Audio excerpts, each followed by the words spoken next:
this on your advisor this morning regarding that hot load out of DC 246. I see it's covered.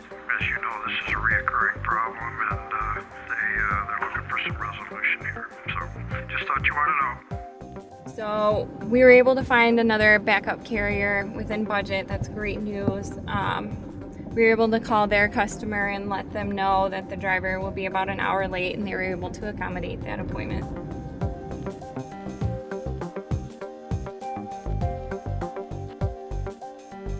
Turns out we had 3 loads that failed to pick up last night because the carrier ran into capacity issues late last night. On top of that, she got a volume forecast from the customer letting us know that kind of in the middle of October we're going to see a volume spike.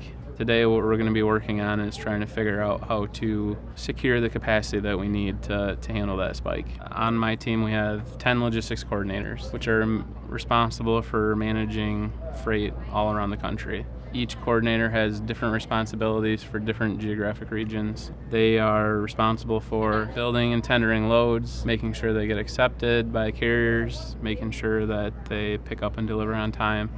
We have what we call load auto build rules set up on this account so that the more static runs or more consistent freight that's truckload in quantity, as soon as those orders hit the system, they get automatically built and tendered out to the carriers. So we're seeing probably 10 to 15% automation there with that functionality.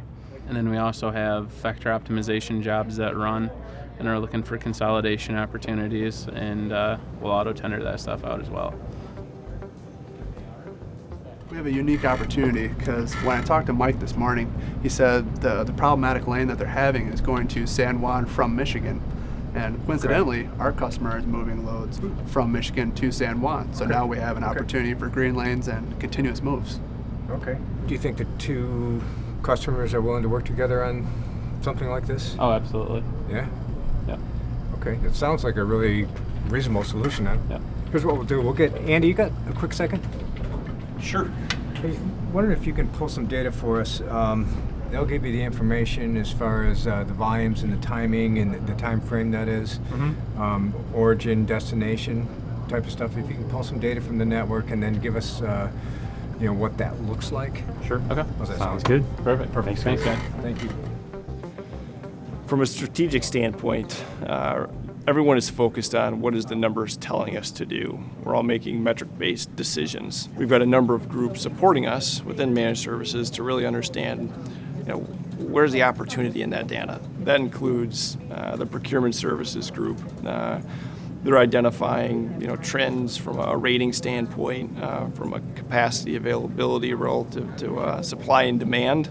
We're working with our engineering group to understand network design and how can we find the lowest cost to serve solutions and make that happen in that tactical day-to-day decision making. So we can bring all these recommendations back to our customers based on what is the data telling us we should be doing to achieve both our cost and service goals.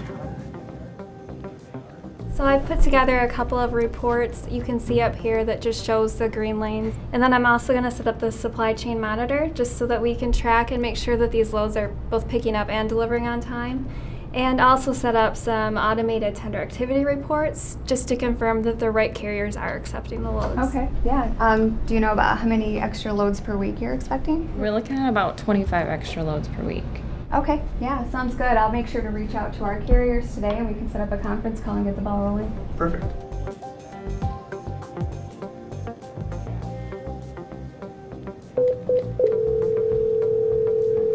Good afternoon, this is Tim. Hey, Tim, John Hamlink, how are you? Good, how are you? Great.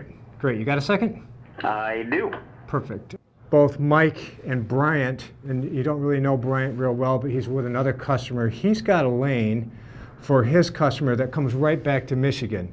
So our thought is, in talking over with Rachelle and Mike, that we'd like to introduce this carrier to handle that outbound lane for you and the inbound lane for Bryant, and give them a try.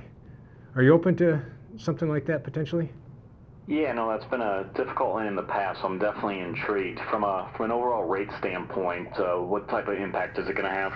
Yeah, that's great. And this is this is probably the best part of it. Not only are we going to improve service, but being that we have captured capacity going down and now coming back, the carrier is going to realize perfect utilization, all miles paid.